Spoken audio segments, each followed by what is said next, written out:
છોટાઉદેપુર જિલ્લા મથક અને છોટાઉદેપુર જિલ્લાના બોડેલીના તમામ તબીબો આજે હડતાલ ઉપર ઉતર્યા।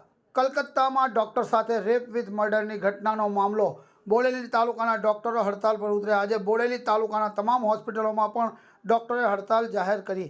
ખાનગી હોસ્પિટલમાં પણ 24 કલાક ઓપીડી બંધ રહેશે। માત્ર ઇમરજન્સીના દર્દીઓને જ સારવાર આપવામાં આવશે।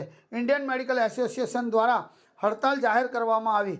ખાનગી હોસ્પિટલના 70 કરતાં વધારે તબીબો હડતાલમાં જોડાયા। તમામ હોસ્પિટલના તબીબો દ્વારા સેવા સદન તાલુકાના પ્રમુખને શીતલબેનને આવેદનપત્ર આપવામાં આવ્યું છે। આજે બોડેલીના તમામ તબીબો જે આરજેકર મેડિકલ કોલેજ કલકત્તામાં જે એક પલ્મોનરી મેડિસિનની રેસિડન્ટ ડૉક્ટર ઉપર રેપ અને સાથે એની હત્યા કરવામાં આવી છે, તો એના વિરોધમાં સમગ્ર બોડેલીના ડૉક્ટરો આજે ઓપીડી સેવાઓ બંધ રાખી અને ઘટનાને શબ્દોમાં વખોડીને એનો વિરોધ નોંધાવતું એક આવેદનપત્ર તાલુકા પંચાયતના પ્રમુખ ડૉક્ટર શીતલબેનને આપેલું છે અને બોડેલીના તમામ ડૉક્ટરો જે આ ઘટનામાં સંડોવાયેલા હોય એને પકડીને એના સામે કડકમાં કડક કાર્યવાહી કરવામાં આવે એવી અમારી માંગ છે। મારું નામ ડૉક્ટર સ્નેહલ રાઠવા, પ્રમુખ બોડેલી ડૉક્ટર એસોસિએશન।